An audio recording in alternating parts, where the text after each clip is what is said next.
Hello friends, welcome back to the my new video guys and my YouTube channel guys. Today when we are going to talk about guys Samsung phone setting guys, and today video title guys Samsung phone guys mobile data guys, how can we reset? Friends, you want to reset guys your phone mobile data settings, so friends you can reset. And guys, now let's see how can we reset Samsung phone guys phone mobile data setting. Means guys your phone mobile network guys you want to reset, so guys you can reset from your phone setting guys. After on phone setting guys, click on guys your Samsung phone guys phone general setting. So where the general setting guys, scroll it friends, you can see the general management setting. We will tap here.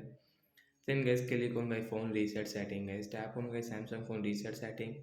Guys click on reset network setting guys. Tap here friends, you can see mobile data setting. We will tap here to reset. So guys click on reset setting guys. Tap here.